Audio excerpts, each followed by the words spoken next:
Welcome to Vermonters in Business, where we highlight some of the very best business leaders in our state and the amazing things they're doing in their communities.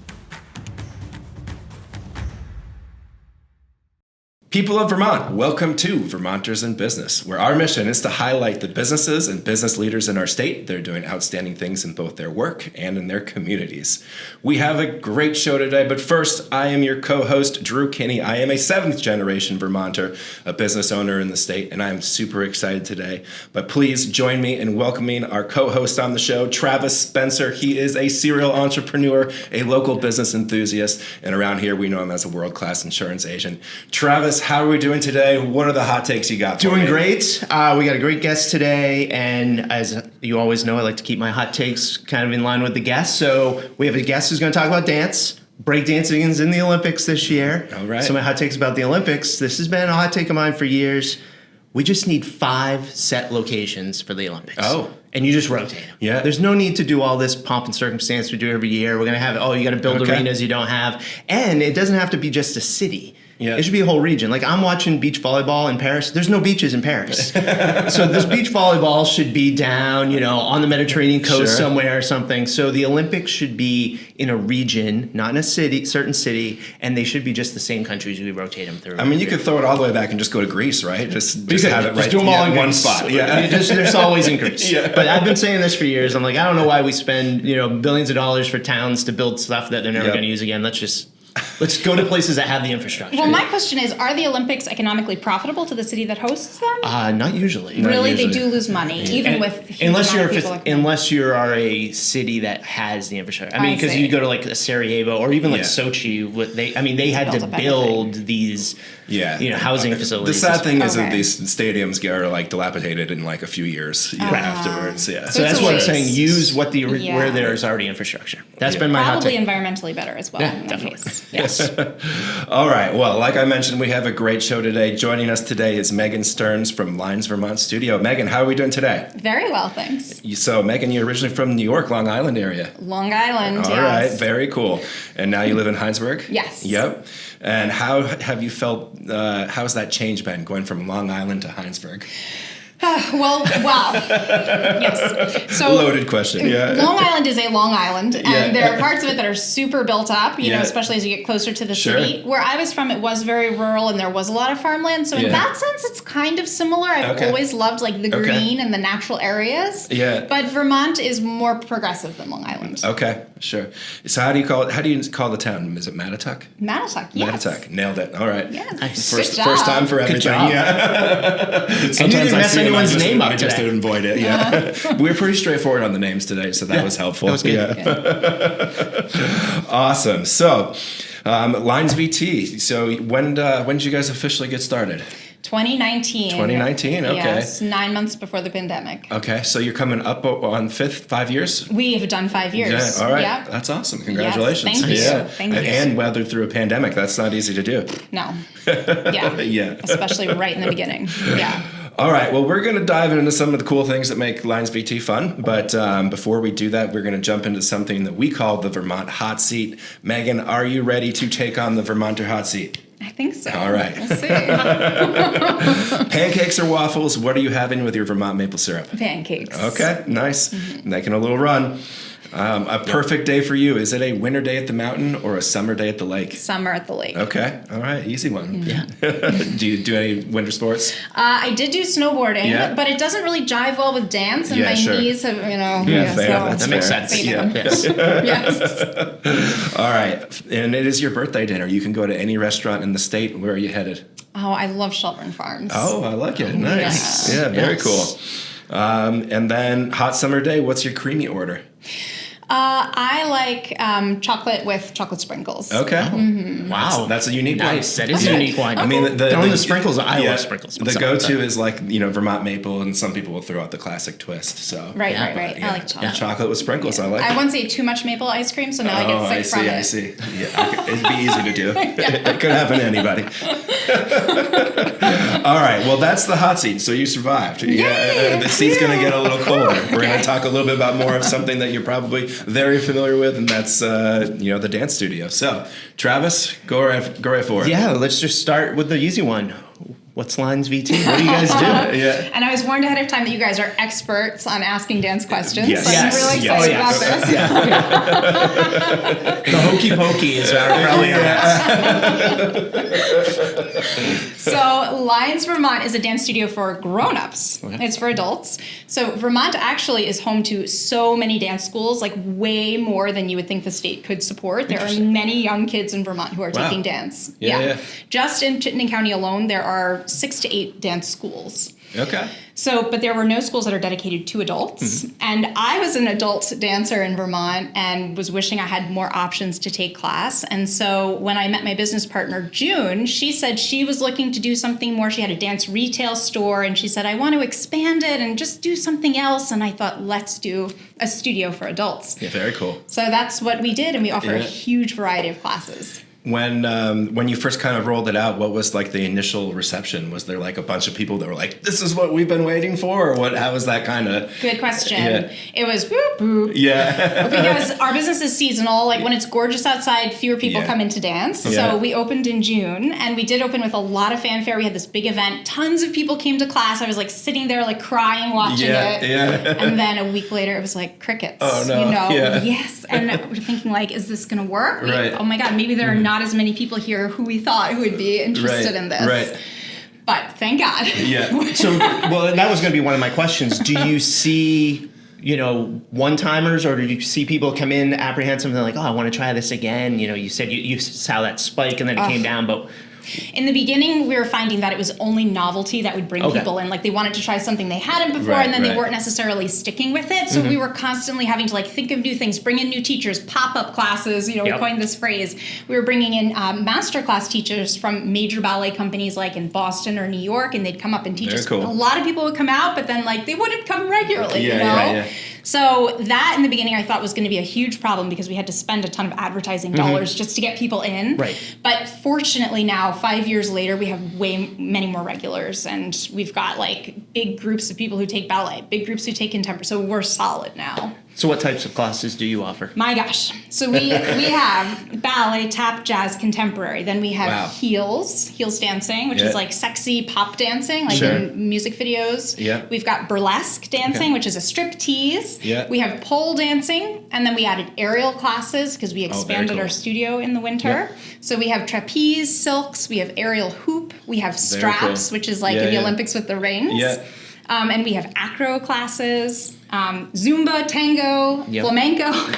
Very nice. Yeah. Well, when you said the aerial, do you think shows, and this is, I don't know why this came to mind, but shows like America's Got Talent, because I think that's where I got exposed to aerial, because my wife and I used to watch that show, and then you would see, and that's where you see things you don't normally see because people are going on there. But do you think stuff like that gives dance more popularity? 100%. And TikTok has been huge for dance. It's been, getting people way more exposed to it. And then I just think the rise of celebrities like Beyonce, a little bit Taylor Swift, although she's not much of a dancer, not to hate on Taylor, but like this is getting people more interested in dance. Don't tell Alice. Yeah, so we might be in like the top 0.1% of Taylor Swift listeners in my house. Gotcha. So, She's a great singer. But you bring up an interesting point. Do you think people, I'm sure people go for a lot of different reasons, but is marketing dance as a form of exercise something that might pivot people more to being consistent? Such a good question. That was the first question I asked myself when we opened, and that was how I advertised it. And I posted pictures of like this buff ballet guy like holding this woman up with one hand, and people were so intimidated, and they felt like I don't relate to this. I mean, it's in Vermont especially, right? Yep. So we stopped, and so no, we no longer advertise it as a fitness alternative. Okay. Now it's like dance for dance's sake. Got it. All right. Yes. Yeah. And you mentioned this before, but mental health, I'm sure it's huge. Oh my God. Okay. Mental health is a huge chunk of this. So for example, I know a lot of people look at our pole dancing classes, our heels, or burlesque, and they think like that is bottom tier of society. There are a lot of negative stigmas around this form of dance because they're affiliated with sex workers, right? Right. But in fact, these forms of dance are really coming much more into the mainstream now because women find them very liberating. And, feminism has been so narrowly defined by our culture, like what makes a proper woman and what's acceptable and, socially commended in terms of women's behavior. Yep. And these classes allow women to explore parts of themselves that they felt like they had to hide or repress before without judgment. Yep. And so there are a lot of women who, for example, come to our burlesque classes and they have a very negative self-image. Either they hate their body, which again is, because of our culture and dictating women's standards for women's bodies, or they have a weird relationship with their sexuality or just something like this. They feel shy, and this class allows them to just be whoever they are, and they're accepted, and it's a very supportive environment. And so women find this super empowering. Right. Plus, I think just in general, as adults, like we don't get a chance to just go out and play. My gosh, and be so vulnerable. Regardless of the class, it's an opportunity to go out and do something fun. 100%. Exactly. Totally. We get in our daily grinds, and we don't think that we can go out and just do something that's brand new to us. And That's right. Fun. And it takes a lot of courage to do that. So many people come to class and they're so afraid, and they'll even call us up ahead of time. They're like, I've never danced before, I don't know what to do. And they almost need their hand held walking into class. Yeah. But then they really enjoy it, Do you allow folks to do maybe like a group or a party session, like individual? Because to your point with intimidation, that's the first thing I thought. I was like, can you imagine going into a room, bunch of people you don't know? I mean, do you offer something where like, hey, I got 10 friends and we want to just try this out type thing? Yes, people do book private lessons with us, sometimes with a group. Yeah. But the other thing is, what you'll find is when you go into class, everybody is in your shoes. I mean, you're all thinking the same thing. So I think there's a lot of solidarity in that. And is it, for some, like you were saying, it's fun to get out as an adult. Do you think some people have, I was thinking about this, like when we were kids, we were obviously much more fun and we just did whatever we wanted. We didn't care. So for some people coming, is it this feeling they had maybe as a child and now they're like, I'm an adult, but I want to try. I just have to try it to get out. I think absolutely. That's really intuitive. Yeah. The other thing that we find with adults who want to dance is that when they were kids, especially if they were in something like ballet or something else that's very competitive, regimented, that there was all of this pressure and maybe they didn't match the expectations as a child, and now they can just dance for fun and they love that. Right. Yeah. So we talked about dance, and obviously we don't know a ton about dance, Drew and I. We'll admit. So this question might be misguided in the sense that I don't follow dance, but is dance becoming more popular? Did it ever go away? Because I think as a kid growing up, there was always, decades had dances, right? I mean, we can go back to the old time dance, ballroom dancing, we talk about other things. We talk about break dancing was popular in the late 80s, early 90s. Yeah. Then, you had like line dancing, you have all these different types of dance. Did it ever go away, one? And if it did, is it starting to make a comeback? I don't think the popularity of dance went away, but I do think it was more niche before social media brought it more to the public's view and made it look more fun. Right. And I do think that, like, in the current evolution of dance, it's about androgynous dance forms. We see a lot of men now who are dancing in heels, and they take it up to this very athletic level where it's just incredible what they can do in a pair of heels, you know? Definitely. And then women are also emulating that, and there's some styles from, like, the drag scene that are just coming into mainstream dance quite a bit, so it's all sort of meshing, and I just think that's so cool. Yeah. And I know historically, being a football fan, a lot of athletes used to do dance in the off season as a training. Yes. They would do ballet. Yes. Do you see some of that, or is that an angle too to push for the younger athletes to be like, hey, if you want that balance or other things? You're right. I mean, I remember when I was a kid taking class that there was this whole thing about football players taking ballet, and I don't see that now, so I'm not sure, but definitely everyone can benefit from a dance training because it's so good for body awareness and coordination. Mm-hmm. Yeah. Very cool. Mm-hmm. Did you ever do ballet during high school for football? I did not. But also popular to football, when I was in high school, it was like 80 kids on the football team, and now they're lucky to get, an offense and then a defense. So. But even like hockey players or anything, just anything coordination-wise should be dancing. Yeah, it's interesting. Want to talk about the Vermont Dance Alliance? Sure, yes. So this is sort of like my other life, but it does tie in hand with Lions Vermont. So the Vermont Dance Alliance is a small nonprofit. It is the arts service organization for dance in Vermont. So it's statewide, and it serves all of the dancers in Vermont. Okay. And, just like in many other professions in Vermont, dancers suffer from rural isolation. Like, they don't know how to find people. They don't know what opportunities are out there. There's a huge shortage of arts funding in the state, unfortunately. So they don't know how to get the word out about the projects they're working working on. They don't know how to fund them. They don't know how to find people to collaborate with. So the Vermont Dance Alliance has built this digital platform for them to connect, and we help promote events and we help connect them to resources. Okay. The other thing we've done is, what I've noticed as a studio owner is that, our most talented instructors that we bring in, who are like world class, they inevitably leave because there's just not enough paid opportunity here. Okay. And that is a shame, right? So the Vermont Dance Alliance is working to create new career pathways for dance artists. Okay. So one thing we made is a residency program that pays you. So you get a big chunk of money, and you get 6 months of free studio space to make a new work. Okay. And then the Alliance produces a statewide tour of the work, so you can sort of like get that out there. So it's a launching pad, and then hopefully book new work from there. Sure. Yeah, so that's what the Alliance does. Well, then that brings up a great question. So, from an event standpoint, because obviously, you're doing classes, you do other things, but the biggest part is the performance. Yes. So, what type of event opportunities are there in Vermont for these dancers? Yeah, I mean, among this cadre of dancers who wants to be performing, they generally have to create their own performance opportunities. Right now, there's no like company in Vermont that can employ people full time to dance. Right. So they're creating their own stuff. They're going for these grants that are very small and very hotly contested. So good luck getting one, and then it's like $1,000. Right. It's just not that much for a big show. Yep. At Lines, we produce a performance for our students who want to perform. So that's one opportunity they have. What do you think's holding it back? Is it just like lack of venue, or is it just not the right audience, or combo of it all? Probably. Yeah. I mean, number one, it's a small state, so the market is very small. Right. But number two, I do think that here there is less awareness of dance and appreciation for it, like understanding of what dance is. Yeah. And I know that when you try to put on a show, you have to advertise the heck out of it to get people to come. It's hard. Yeah. And then once they do come, they're very surprised because we have a lot of talent here. So it's just getting that word out. Yeah. So we talked about you've been in business 5 years. You survived the pandemic. Yeah. What other challenges have you had, not excluding COVID, but have you had in the business? Oh, I know. I don't want to get negative, but I do think it's hard to do business in Vermont. I do. I think it's hard to be a small business owner in Vermont. I mean, the commercial real estate is really high here, and we have an amazing location. I love our landlord. He's very supportive, but it is very expensive. We pay $120,000 a year in rent.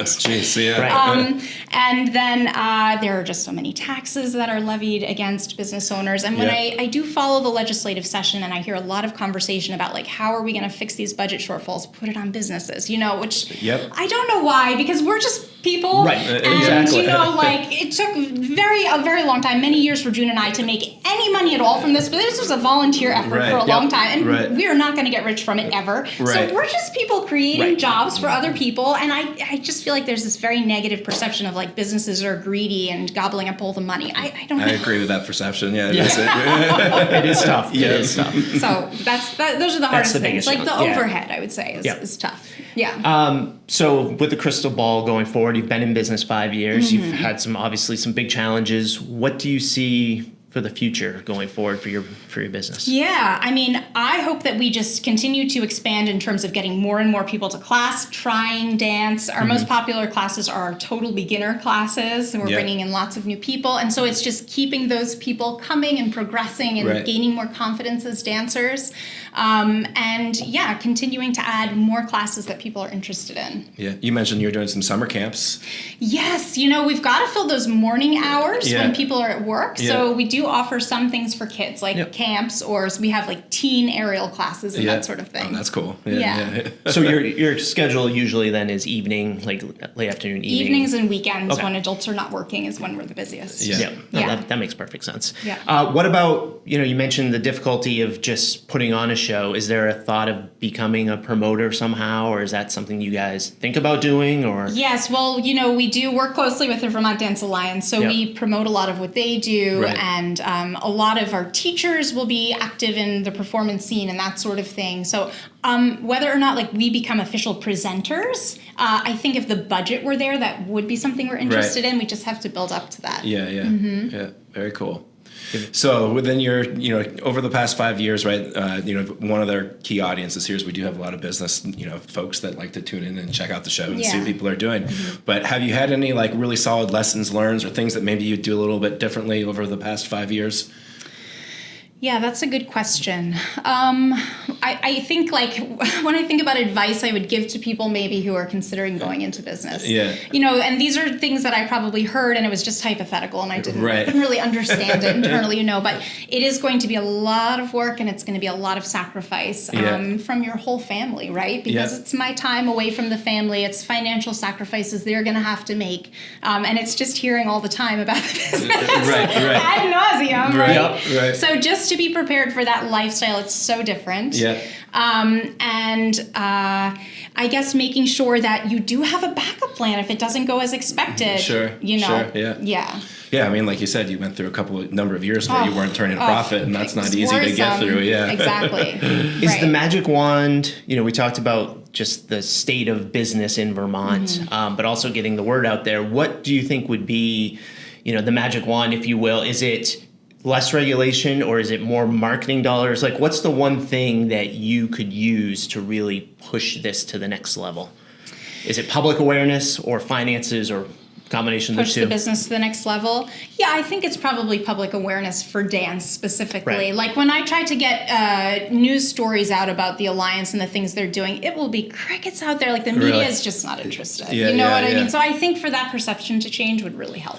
Well, have we got a podcast for you to help get the word out? I'm grateful for this. Yeah, it's wonderful. For the studio, what do you find to be the most kind of effective, I don't want to say marketing strategies, but what sort of helps bring people in the most that you hear? Is it like word of mouth, or is it people catching a reel on Instagram, or something like that? Yes, it is the videos for sure that we post, and I think it's people seeing people who are just like them, able to do these things that makes them think, okay, I can try that. Yeah, definitely. Yeah. Anything we missed that you want to add, or any topics? Well, I just want to say that, to come and take class, you don't have to have any prior experience. Yeah. A lot of people will write to us and say, like, do I need to be a certain weight to take class or anything? No, like, come as you are. We have had people in wheelchairs take class. Really, like, we can accommodate you wherever you are and with whatever you've got. Right on the website, too. Very inclusive. You even mention it. None of these things matter. Just come on in. Right. Exactly. And if you're not coordinated now, that's the point. We'll show you how to be coordinated. So just come try. Yeah. Hey, I started doing yoga years ago, and I love it. So anyone can do anything. Yes, it's there just you go. like I think the Acra stuff is so impressive. When I was pre-COVID, I was going to a local gym, and there was a lady that would come and she would set up her Acra setup, and she would literally climb the rope all the way up to the rafters, and then she would hook her things in, and then she would do whatever she did, and then she had to go back up and take it down. Yes, that is cool. Well, we're watching a show on HGTV, and they do renovations of farmhouses in New England. And one of the things this family wanted was their daughter was into acrobatics. Cool. And they built a facility in a barn just for her to do her training. Wow. And to your point, they had stairs that went up, and she hooked everything up and came down. So that's awesome. It's quite a lot. To do that. Fortunately, our points can stay put up there. That's good. All right, Megan, so where can people find you? We're at linesvermont.com. Yep, and over in South Burlington. That's right, South Burlington, Farrell Street. A lot of people know Clingers. We're in the same building as Clingers. Okay, very good. Yes. And the retail shop? The retail shop is right there in our space. Okay. All right, and what type of things do you have at the shop? We have dancewear and footwear and accessories for all ages, toddler to adults. Cool. Yeah, I know we talked a lot about the classes, and we don't want to skip over the fact that you have a store too. Yes, the store part of it as well. We're the only one in this area of Vermont. Yeah, which is awesome. Very nice. Yeah. All right. Well, you have anything else, Travis? Nothing. No. Well, we appreciate you coming on, and this my pleasure. Was really enlightening. It's been so fun. Yeah, good. And good on you. We'll start promoting dance. Like I said, it's not easy to get adults out doing something outside of their comfort zone, and so that's an awesome service. And a very cool business. Definitely. All right. Well, that's been another episode of Vermonters in Business. As always, if you know anybody that should be on our show, please send them our way. We'd love to have them on. Thank you very much. Yeah, thanks. That was awesome. Yeah.